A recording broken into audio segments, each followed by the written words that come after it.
അപ്പോൾ നമ്മുടെ ചരിത്രത്തിലെ ഏറ്റവും വലിയ വില വർധനവ് വേണം കേട്ടോ നമ്മുടെ വെളിച്ചെണ്ണയ്ക്ക്. വെളിച്ചെണ്ണ ഇപ്പം ഇനി കൂട്ടാൻ പറ്റുമെന്ന് തോന്നുന്നില്ല. പാം ഓയിലിലേക്ക് മാറിയിട്ടുണ്ട് പലരും. വല്ലാത്തൊരു വില വർധനവ്. അതായത് പൊതുവിപണിയിലെ വില 400 രൂപ ലിറ്ററിനായിട്ടുണ്ട്. 450 വിൽക്കുന്നവരുണ്ട്, 500 രൂപയ്ക്ക് വിൽക്കുന്നവരുണ്ട്. പൂഴ്ത്തി വെപ്പും വർദ്ധിച്ചിട്ടുണ്ട്. അതായത് നമ്മളിപ്പോൾ 100 ലിറ്റർ വെളിച്ചെണ്ണ മൊത്ത വിതരണക്കാരൻ ചോദിച്ചു കഴിഞ്ഞാൽ അത് വിതരണം ചെയ്യുന്ന ആൾക്കാർ 25 ലിറ്ററൊക്കെ കൊടുക്കും. ബാക്കി 75 ലിറ്ററും വില കൂട്ടാൻ വേണ്ടി വിൽക്കും. ഇപ്പം മാർച്ച് മുതലാണ് ശരിക്കും വില വർധനവ് തുടങ്ങിയത്. വേനൽമഴ ചതിച്ചതോടുകൂടി കൊപ്ര നല്ലത് കിട്ടാതായി. നല്ല കൊപ്രയ്ക്ക് വില വർദ്ധിച്ചതോടുകൂടി വെളിച്ചെണ്ണയ്ക്കും വില വർദ്ധിച്ചു. തേങ്ങയ്ക്കും വൻ വിലയാണ്. 80 രൂപയാണ് ഒരു കിലോ തേങ്ങയുടെ വില. അപ്പോൾ പിന്നെ വെളിച്ചെണ്ണയുടെ വില കൂടാതിരിക്കില്ലല്ലോ.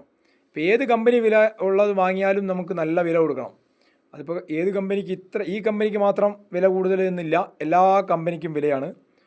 ഇനി വെളിച്ചെണ്ണ ഉൽപ്പാദകരെ സംബന്ധിച്ചാണെങ്കിൽ അവരും പ്രതിസന്ധിയിലാണ്. നല്ല കൊപ്ര കിട്ടാനില്ലെന്നാണ് പറയുന്നത്. തേങ്ങയ്ക്ക് ഭയങ്കര വിലയായതുകൊണ്ട് കിട്ടാൻ പറ്റുന്നില്ലെന്ന് പറയുന്നു.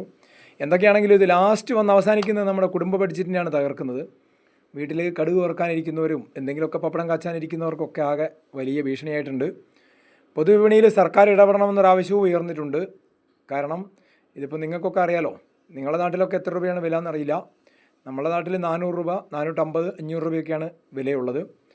തേങ്ങ പലരും വാങ്ങൽ കുറച്ചിട്ടുണ്ട്, ഉപയോഗം കുറച്ചിട്ടുണ്ട്. അത്യാവശ്യത്തിന് പക്ഷേ വാങ്ങാതിരിക്കാനും പറ്റില്ല.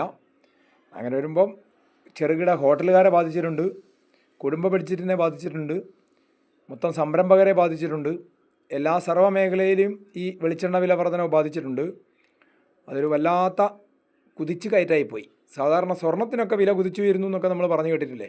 അതേപോലെയാണ് ഇപ്പോൾ 10 തേങ്ങ വേണ്ടെടുത്ത് 2 തേങ്ങയൊക്കെ അരച്ചിട്ടൊക്കെയാണ് പലരും കറിയൊക്കെ ഉണ്ടാക്കി അവിയലും തോരനൊക്കെ ഉണ്ടാക്കുന്നത്.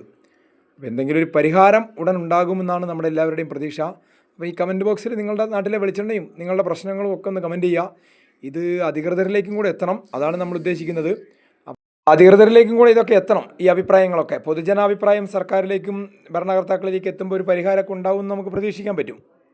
ഒരു 2 മാസം മുതൽ ഒരു നാരോ ആയിട്ട് മെല്ലെ മെല്ലെ ഇൻക്രീസ് ആകുന്നുണ്ടായിരുന്നുള്ളൂ. ഇപ്പോൾ ഒരു 1 മന്തായിട്ട് എന്താക്കി ഭയങ്കര ജമ്പ് വന്നു. തേങ്ങയ്ക്ക് തന്നെ നമ്മളിപ്പോൾ വാങ്ങുന്നത് ഇപ്പോൾ ഇവിടെ ആയിട്ട് മെയിൻ ആളുകൾ ചോദിക്കുന്നത് നാടൻ തേങ്ങയാണ്, കൊടുവള്ളി തേങ്ങ അല്ലെങ്കിൽ കുറ്റിയാടി തേങ്ങ.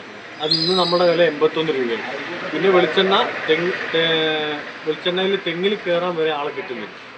അതേപോലെ നമ്മൾ വെളിച്ചെണ്ണ കമ്പനിക്കാരെടുത്ത് ഇപ്പോൾ 6-7 കമ്പനിക്കാരാണ് മെയിനായിട്ട് ഇവിടെ പോപ്പുലറിൽ പോകുന്നത്. തുഷാരം, കുറ്റിയാടി, കേര ഇങ്ങനത്തെ വെളിച്ചെണ്ണയാണ് ടോപ്പിലുള്ളത്. നല്ല പ്യൂർ ബ്രാൻഡായിട്ട് ജനങ്ങൾ വാങ്ങിക്കൊണ്ടിരിക്കുന്നത്. ഇതിന് തന്നെ നമ്മളൊരു 100 ബോക്സ് ഓർഡർ കൊടുക്കുമ്പോൾ അതിൽ ഇവർ മിനിമൽ ചെയ്തിട്ട് 20 ബോക്സ് 30 ബോക്സേ തരുന്നുള്ളൂ. 3-4 ദിവസം കഴിഞ്ഞ് ഇവർക്കത് കൂട്ടി നമുക്ക് തന്നെ തരുന്ന രീതിയിൽ തന്നെ ഇവർ ഈ വെളിച്ചെണ്ണ സപ്ലൈ ചെയ്യുന്ന ആളുകളുടെ അടുത്ത് നിന്നും ഒരു സ്തംഭനം കാണുന്നുണ്ട്. വെളിച്ചെണ്ണ ഇനി കൂടുന്ന പറഞ്ഞാൽ 500ലേക്ക് എത്തുമെന്ന് പറയുന്നുണ്ട്. 2 ലിറ്റർ വാങ്ങേണ്ട വെളിച്ചെണ്ണ എൻ്റെ പൈസക്ക് ഇപ്പോൾ 1 ലിറ്റർ വാങ്ങുന്ന അവസ്ഥയാണ് വരുന്നത്.